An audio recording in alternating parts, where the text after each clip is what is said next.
दोस्तों स्वागत है आपका आपके अपने ही चैनल 100% सिलेक्शन में। दोस्तों इस चैनल के माध्यम से UP polytechnic first semester applied math की क्लासेस शुरू हो चुकी हैं। दोस्तों इससे पहले मैंने एक चैप्टर को कवर किया है। अब मैं एक न्यू टॉपिक की शुरुआत कर रहा हूं, जिस टॉपिक का नाम गुणोत्तर श्रेणी है।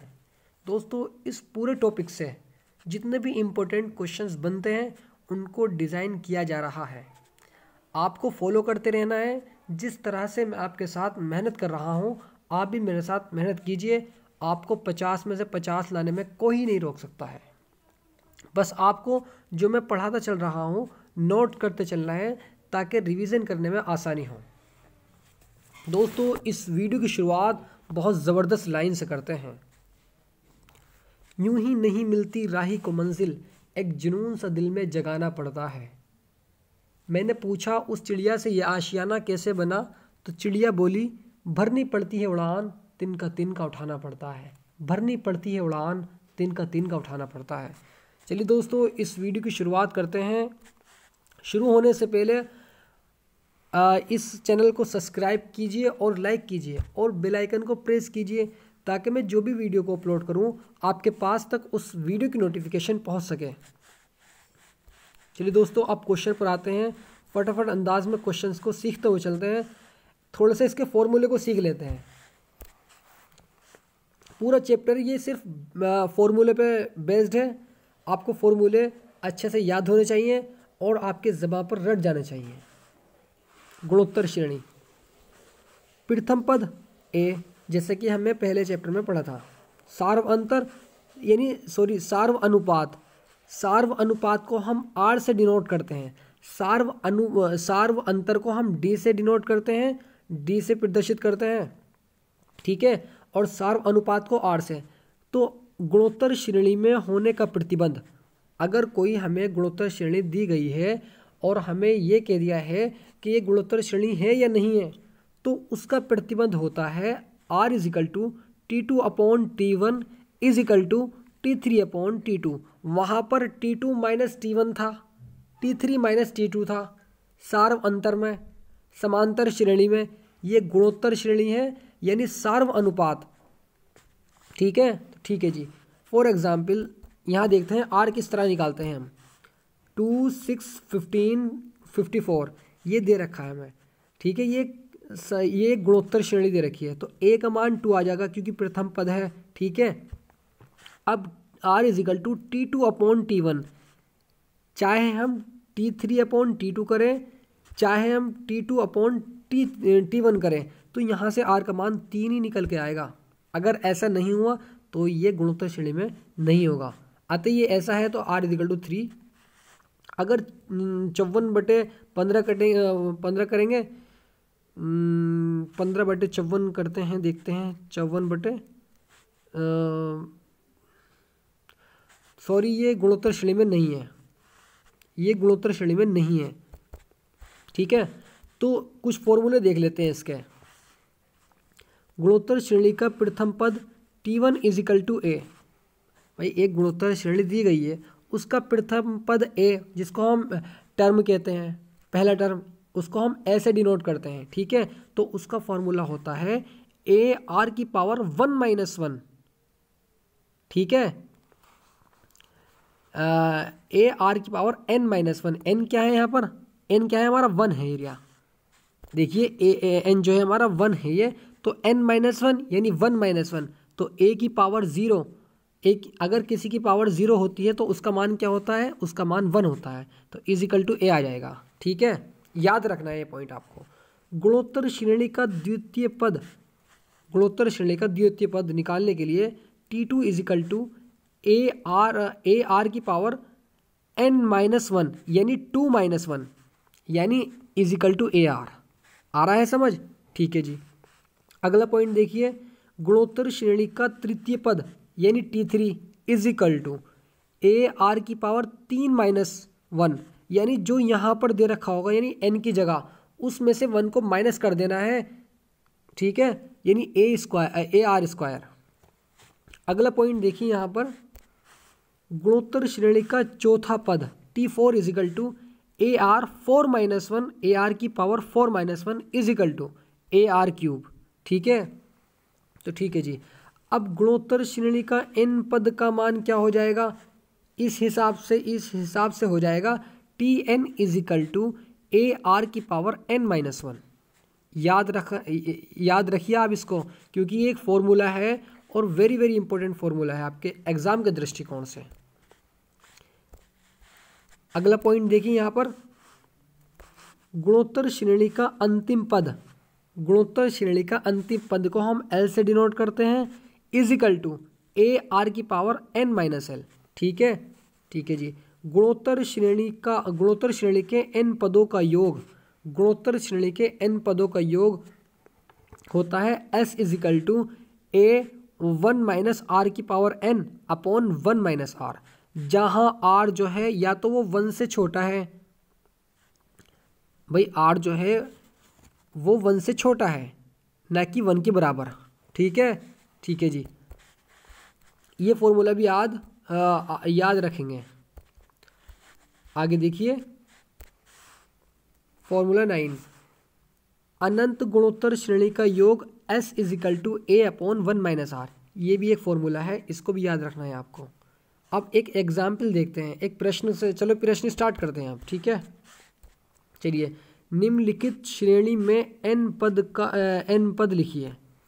श्रेणी दी गई है GP -1, 3, -9, 27 डैश डैश डैश। ठीक है, n व पद लिखना है हमें, यानी n व पद ज्ञात करना है हमें। तो ठीक है जी। अब a का मान तो यहाँ से -1 आ जाएगा। ठीक है, तो ठीक है जी। r is equal to -3, r का मान यानी T3 अपॉन T2 करेंगे या T2 अपॉन T3 करेंगे, -3 ही इसका आंसर आएगा। सार्व अनुपात 3 आ जाएगा माइनस का। अब हम जानते हैं कि अभी मैंने आपको बताया कि Tn is equal to A R की पावर n-1 होता है। ठीक है, थोड़ा सा जूम कर लेता हूँ इसको, यहाँ देखिए इधर। अब Tn is equal to A R की power n-1, Tn is equal to A का मान -1, r का मान 3। चलिए अभी रखते हैं r की पावर n-1। ठीक है, तो Tn is equal to -1 into, अब r की जगह -3 रख देंगे, ये रहा, तो -3 की पावर n-1। ठीक है, तो Tn इज इक्वल टू, जैसे ही इस -1 की मल्टीप्लाई -3 की मल्टीप्लाई -1 से होगी तो ये प्लस हो जाएगा, तो +3 की पावर n-1। तो इसका यहाँ ये आंसर निकल कर आ जाएगा। ठीक है, ठीक है जी। अगले क्वेश्चन की तरफ चलते हैं। आई होप ये क्वेश्चंस भी आपको समझ आया होगा। बहुत इंपॉर्टेंट क्वेश्चंस कराने जा रहा हूँ, 2 नंबर में पूछा जाता है आपके एग्जाम में। GP दे रखी है मैं 9, 3, 1, 1/3 डैश डैश डैश डैश का 10वां पद क्या होगा। इसका 10वां पद पूछ रहा है हमसे, यानी a का मान यहाँ पे 9 ये रहा। इसका सार्व अनुपात निकालेंगे तो r इज इक्वल टू 1/3 आ जाएगा। भाई T2 अपॉन T3 यानी 3/9, 3 3 9 यानी 1/3 आ जाएगा। ठीक है, n इज इक्वल टू 10, क्योंकि कह रहा है कि 10वां पद, वा पद मतलब n का मान है, n is equal to 10। Tn is equal to, अब हम ये जानते हैं कि Tn is equal to a into r की पावर n-1 होता है। जब होता है तो हमें 10वां पद निकालना है। अगर हमें nवां पद निकालना होता तो Tn 10वां पद निकालना है, तो T10 is equal to a की जगह 9 इंटू 1/3, क्योंकि r का मान 1/3 है, की पावर 10-1। ठीक है, तो ठीक है जी। अब यहाँ देखिए T10 इज इक्वल टू 9, 1/3 की पावर 9, क्योंकि 10 में से -1 करेंगे तो 9 बचेगा। अब T10 is equal to 9 into, अब 3 की पावर 9 यानी 1/3 की power 9। T10 is equal to, अब इस 9 को क्या हम 3 की पावर 2 नहीं लिख सकते हैं? सर ऐसा क्यों लिखेंगे हम, ये यहाँ भी तो सही लिखा हुआ है। ये इसलिए लिखेंगे कि इसके आधार समान हो जाएंगे। जब हम इसको ऊपर लेकर आएंगे तो ये माइनस के 9 हो जाएगा, यानी इसकी घात माइनस की 9 हो जाएगी। आधार समान हो जाएंगे सर, इसलिए लिखेंगे जब आधार समान हो जाते हैं तो घातें जुड़ जाती हैं, ये घातें जुड़ जाती हैं। ठीक है, तो T10 इज इक्वल टू 3 की पावर 2 माइनस 1 2 माइनस 9। अब T10 इज इक्वल टू 3 की पावर -7, क्योंकि 2 और -9 यानी 2 को जैसे ही माइनस करेंगे तो -7 बचेगा। अब इस -7 को 1 T10 इज इक्वल टू 1/3 की पावर 7 लिख सकते हैं सर, बिल्कुल लिख सकते हैं। आगे देखिए, T10 इज इक्वल टू 1/3 की power 7, T10 is equal to 1/2187। जब हम 3 इंटू 3 इंटू 3 इंटू 7 बार लिखेंगे और मल्टीप्लाई करते जाएंगे तो 2187 आ जाएगा, 1/2187। ठीक है, आई होप ये क्वेश्चन भी आपको समझ आया होगा। अगले क्वेश्चन की तरफ बढ़ते हैं और इस क्वेश्चन को भी बहुत अच्छे तरीके से समझते हैं। क्वेश्चन नंबर 3, किसी गुणोत्तर श्रेणी का 5वां पद। क्वेश्चन में कहा जा रहा है गुणोत्तर श्रेणी का 5वां पद यानी n का मान क्या दे रखा है, 5 दे रखा है। ठीक है जी, क्या है, 81 है, यानी T5 इज इक्वल टू 81। ठीक है, nवां पद यानी Tn, 5वां पद यानी T5, तो T5 इज इक्वल टू 81 और दूसरा पद 24 है, दूसरा पद यानी T2। अब हमने यहाँ पर क्या काम किया, T5 इज इक्वल टू 81। ठीक है, अब हम इसका सूत्र जानते हैं कि Tn का सूत्र होता है a इंटू आर की पावर n-1। अब n की जगह 5 है यहाँ पर, तो 5 - 1 हो जाएगा। ठीक है, is equal to 81। A are की पावर 4 इज इक्वल टू 81, क्योंकि 5 में से -1 करेंगे हम तो हमारा 4 आ जाएगा। ए आर की पावर 4 इज इक्वल टू 81 समीकरण यहाँ से पहली आ जाएगी। अब इसी प्रकार अगली समीकरण को हम बनाएंगे, T2 इज इक्वल टू 24। ठीक है, क्वेश्चन में यही कहा जा रहा है कि दूसरा पद 24 है, दूसरा पद यानी n का मान 2 यानी Tn कितना है, 24 है। ठीक है, ठीक है जी, यहां से देखिए T2 इज इक्वल टू 24। अब T2 का फॉर्मूला खोल देंगे, यानी ये जो है ना, यहाँ ये n होता तो होता कि a r की पावर n-1, यहाँ 2 है तो a इंटू आर की पावर 2-1 हो जाएगा। ठीक है, इज इक्वल टू 24। अब 2 में से -1 कर देंगे तो 1 बचेगा, तो उस 1 को हम लिखते नहीं हैं, तो a into r is equal to 24 समीकरण 2 आ जाएगी। अब हम यहाँ पर समीकरण 1 में से 2 को भाग कर देंगे, यानी समीकरण 1 से 2 को भाग दे देंगे। चलिए देखते हैं किस तरह से भाग दी जाती है। अब समीकरण 1 ये है, यानी ए आर की power 4 is equal to 81 upon a r is equal to 24। ठीक है, अब इस वाले आर से इसकी एक पावर कैंसिल हो जाएगी, इस ए से ये एक कैंसिल हो जाएगा, आर क्यूब आ जाएगा सर, इज इक्वल टू 27/24। जब हम इसको काटेंगे तो 27/24 आ जाएगा। अब 27/24 को हम 3/2 लिख सकते हैं सर, बिल्कुल लिख सकते हैं। तो r की पावर 3 इज इक्वल टू 3/2 की पावर 3। अब यहाँ देखिए ये घात समान है दोनों तरफ, जब ये घात समान है तो ये कट जाएंगी। ठीक है, r इज इक्वल टू 1/3 आ जाएगा। अब इस r का मान समीकरण नंबर 2 में ले जाकर रख देंगे। जैसे ही इस r का मान समीकरण 2 में ले जाकर रखेंगे तो यहाँ से हमारा a का मान निकलेगा, तो a into 3/2 is equal to 24। ठीक है, a इज इक्वल टू 16। अतः गुणोत्तर श्रेणी देखिए a, A R, A square, A R cube, ऐसी ही चलती रहेगी आगे तक। ठीक है, अब a का मान तो हमारा 16 आ गया। ठीक है, और ए आर का मान आ गया 24, इसी प्रकार ए आर स्क्वायर का मान निकालेंगे तो 36 आ जाएगा, ए आर क्यूब का मान निकालेंगे तो 54 आ जाएगा। ऐसे ही निकलते चला जाएगा ये। यही तो इसका आंसर है, क्योंकि हमसे जीपी ही पूछी गई थी, गुणोत्तर श्रेणी ही बनानी थी हमें इसमें। ठीक है, आई होप ये क्वेश्चन भी आपको समझ आया होगा। दोस्तों आप मेरे साथ मेहनत कीजिए, मैं बार बार कह रहा हूँ ये बात, बस आप मेहनत करते रहिए अच्छे तरीके से, बिल्कुल ईमानदारी से, और स्टेप बाय स्टेप सीखते चलिए ताकि कोई सा भी क्वेश्चन में डाउट ना रह पाए। ये क्वेश्चन देखिए, बहुत इम्पोर्टेंट क्वेश्चन है आपके एग्ज़ाम के दृष्टिकोण से। क्वेश्चन नंबर 4, यदि ए, बी, सी किसी गुणोत्तर श्रेणी के क्रमशः पी, क्यू तथा आरवें पद हों तो सिद्ध कीजिए कि ए की power q minus are, B की power r minus p, c की power p minus q is equal to 1।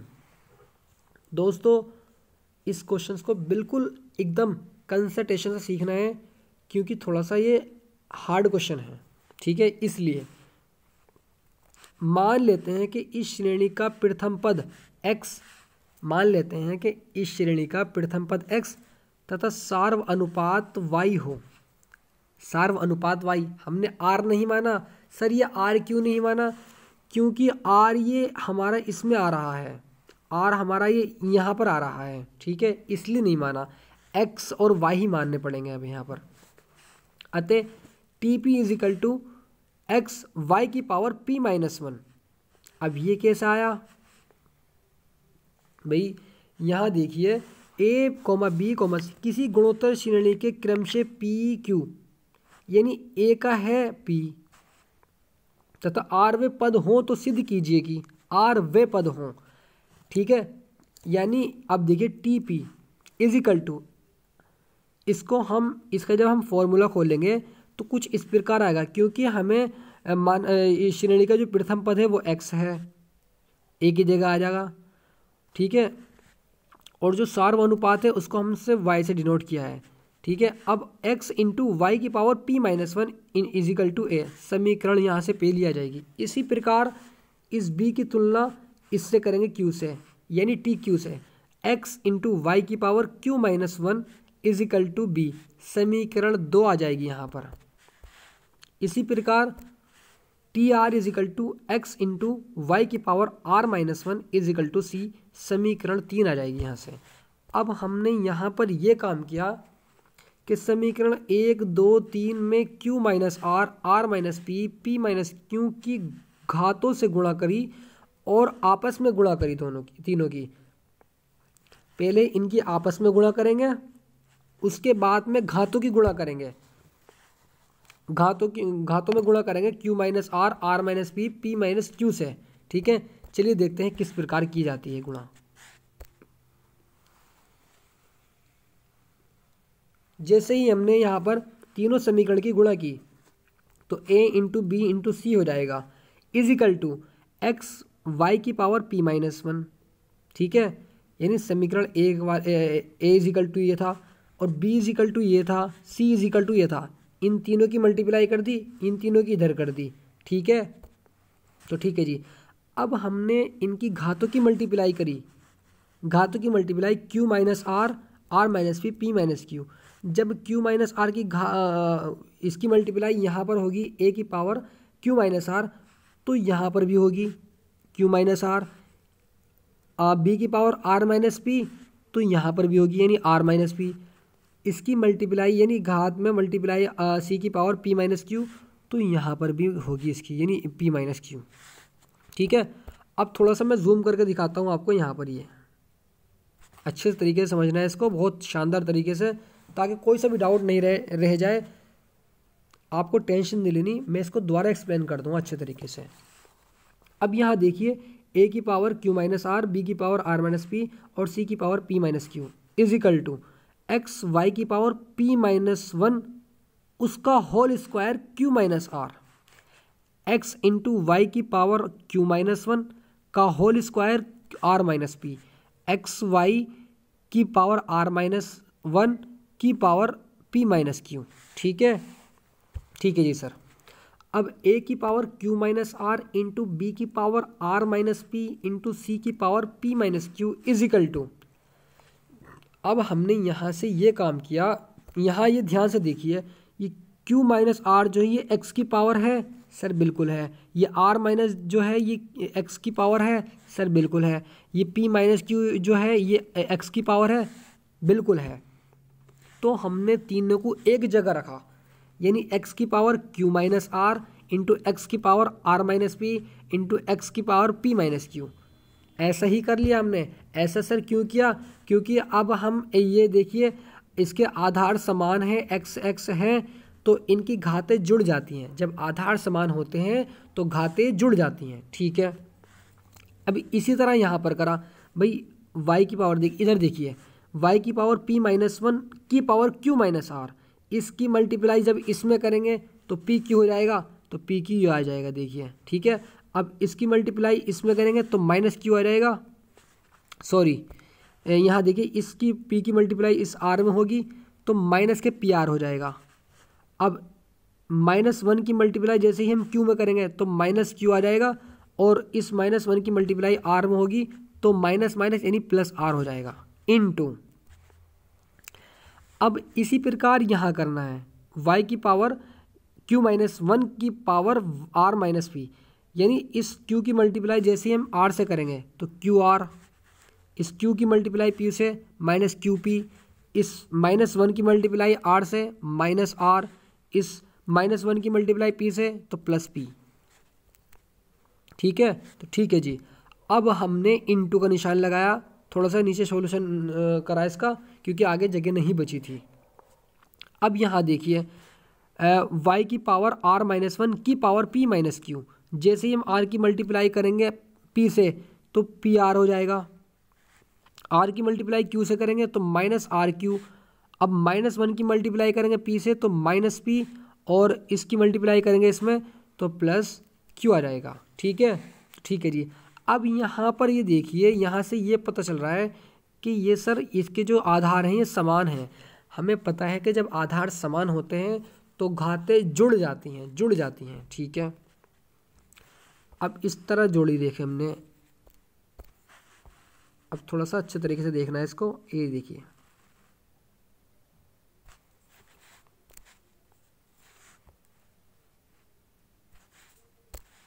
ये देखिए, अब ये तो ऐसी रहेगा a की power q minus are, B की power r minus P into C की power p minus Q is equal to,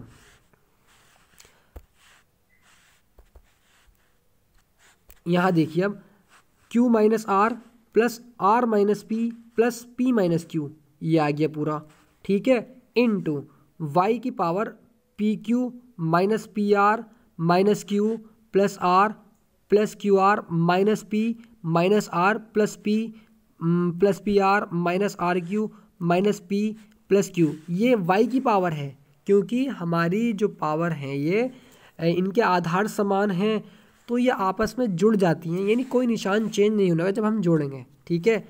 अब यहाँ देखिए इस पी क्यू से ये वाला पी क्यू कैंसिल हो जाएगा, ठीक है, इस पी आर से ये वाला पी आर कैंसिल हो जाएगा, इस Q से ये वाला Q कैंसिल हो जाएगा, इस R से कौन सा R कैंसिल हो रहा है भाई, ये वाला R कैंसिल हो जाएगा, ठीक है।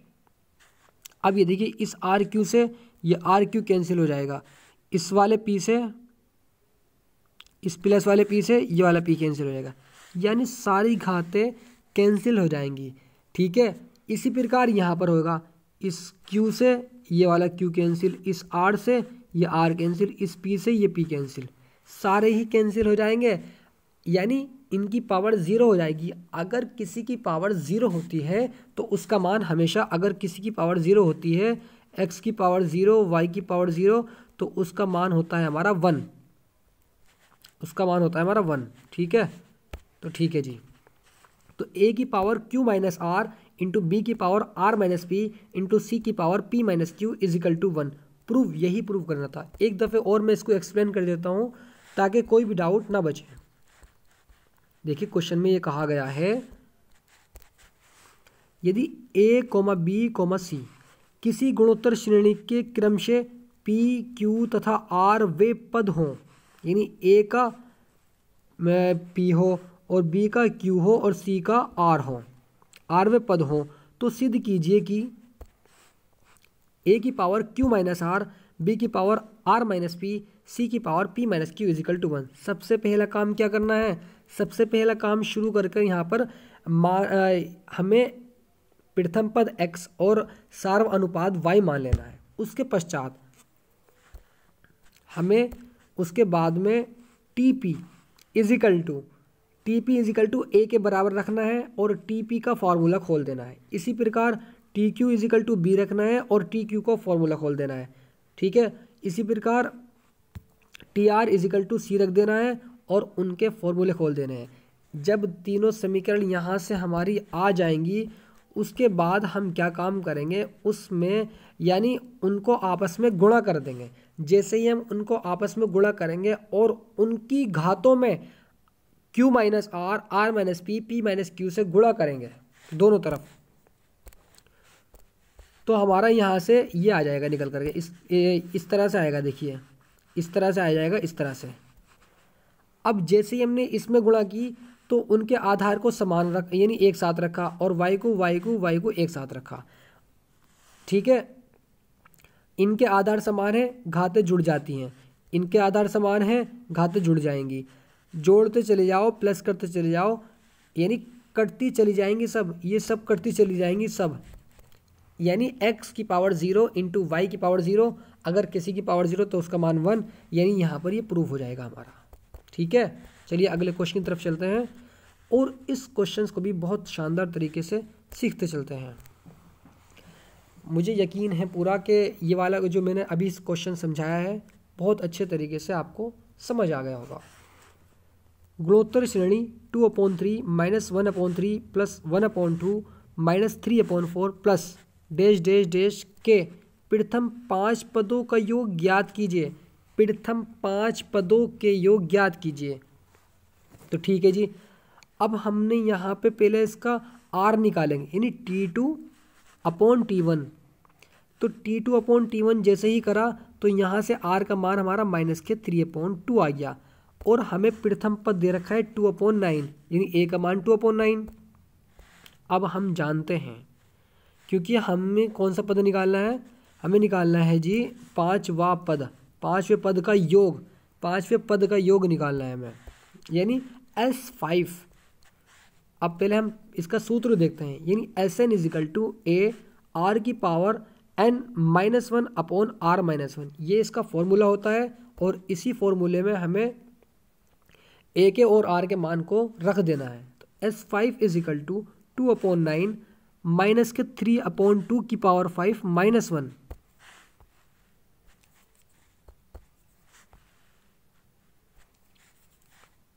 यहाँ देखिए 2/9 माइनस के 3/2 की पावर 5 -1/-3/2 -1। ठीक है, ठीक है जी। अब यहाँ पर S5 इजिकल टू 2/9, जैसे ही हम यहाँ देखिए, थोड़ा सा दिखाता हूँ आपको मैं। अब -3 की पावर 5 करेंगे और इंटू करते चले जाएंगे, यानी -3 इंटू -3 इंटू -3 इंटू -3, तो माइनस ही आएगा, क्योंकि इसकी जो ये है ना घात, ये हमारी विषम है। सम होती तो प्लस आता, विषम है तो माइनस ही आएगा। और 3 की पावर 5 होता है 243, माइनस 243 आ जाएगा अपॉन 32, -1 अपॉन -3 -2/2, क्योंकि 2 की इसमें मल्टीप्लाई होगी तो -2, तो -3 -2/2। ठीक है, आगे देखिए S5 इजिकल टू 2/9 -243 माइनस के 32 अपॉन 32 अपॉन माइनस के 5/2। ठीक है, तो ठीक है जी। अब यहाँ देखिए S5 इजिकल टू 2/9 माइनस के 275 अपॉन 32 अपॉन 5/2। ठीक है, जैसे ही हम इसको हल करेंगे, इसको हल करने के बाद माइनस के 55/72 इसका आंसर आ जाएगा S5 का। ठीक है, तो ठीक है जी, अगले क्वेश्चन की तरफ बढ़ते हैं और आई होप ये क्वेश्चन भी आपको समझ आया होगा।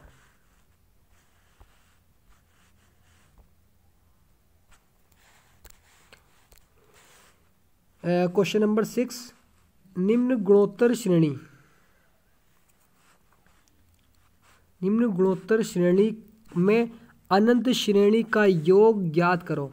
यानी अनंत श्रेणी का योग ज्ञात करना है हमें, और हमें जीपी दे रखी है, गुणोत्तर श्रेणी दे रखी है 3 + 1 + 1/3 + 1/9 प्लस डैश डैश डैश अनंत।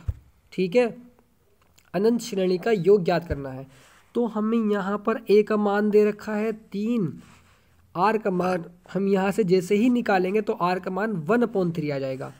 अब हम जानते हैं कि अनंत श्रेणी का योग का जो फार्मूला होता है वो एस अनंत = a/1 - r होता है। मैंने अभी आपको बताया था। ठीक है जी। अब यहाँ से एस अनंत = क्योंकि a का मान 3 है तो 3/1 और इस r का मान रख देंगे यहाँ पर तो 1/3 आ जाएगा। अब एस अनंत =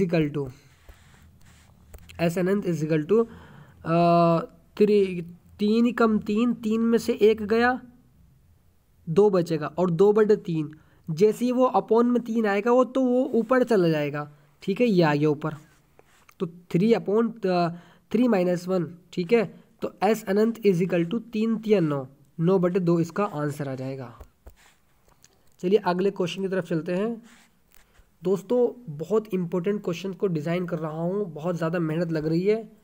प्लीज़ इस वीडियो को लाइक कीजिए, सब्सक्राइब कीजिए और अपने दोस्तों को बताइए कि मैं 1 महीने के अंदर अंदर पूरे कोर्स को कवर कर दूंगा। मैं आपसे सही कह रहा हूँ।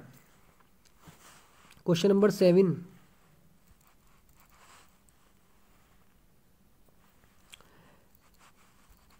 पेन चल भी नहीं रहा है। n का मान ज्ञात करो। हमें n का मान ज्ञात करना है जिसके लिए श्रेणी 1 + 3 + 3 की पावर 2 + 3 की power 3 plus dash dash dash के n पदों का योग 3280 है। n पदों का योग, n पदों को जहाँ भी योग आए तो आपके जहन में ये आ जाना चाहिए कि वो Sn की बात हो रही है। ठीक है, तो ठीक है जी, Sn की बात हो रही है। तो a का मान 1 और r का मान यहाँ पर 3 दे रखा है। ठीक है, अब Sn = 3280 और n का मान हमसे पूछ रहा है। अब हम जानते हैं कि Sn = a r की पावर n -1/r - 1 होता है। ठीक है, 3280 Sn की जगह = 3 की पावर n -1/3 - 1। अब ये जो 3 में से माइनस कर देंगे 2 हम, 2 बचेगा और 2 जब इधर को आएगा तो मल्टीप्लाई हो जाएगी इससे। तो 2 × 3280 = 3 की पावर n - 1। अब 3 की पावर n = जैसे ही हम इस वाले n1 को उठा के इधर को लेकर आएंगे, ठीक है, तो यहाँ पर 6560 प्लस के 1 तो 6561 हो जाएगा।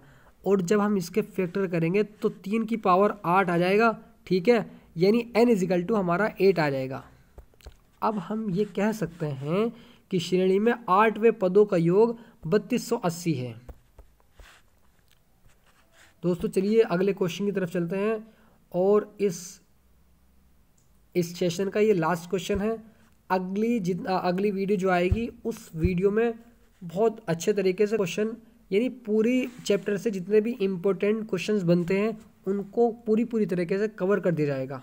ठीक है, तो क्वेश्चन नंबर 8 देखिए, गुणोत्तर श्रेणी से कितने पदों का योग 5461 है।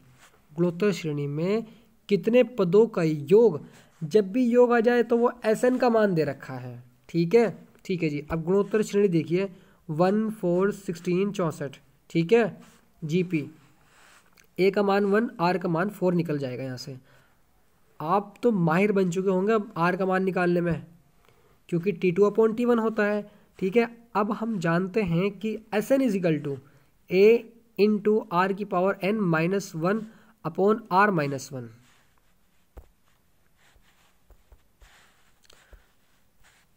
अब यहाँ पर हमने आर का मान पुट किया, यानी एस एन का मान 5461 इज इक्वल टू यानी आर की पावर एन -1/3, 4 की power n -1 is equal to 16,383। जब हम इस 1 को उठा करके यहाँ लेकर जाएंगे तो ये 83 का 84 हो जाएगा, यानी 16,384। और इसका फैक्टर करेंगे तो 4 की पावर 5 आ जाएगा, यानी 4 की पावर n और 4 की पावर 5, तो n इज इक्वल टू 5 आ जाएगा। ठीक है दोस्तों, अगर ये वीडियो अच्छी लगी हो तो लाइक कीजिए, सब्सक्राइब कीजिए और अपने दोस्तों को ज़रूर बताइए। ठीक है, चलिए इस वीडियो की एंडिंग करते हैं हम।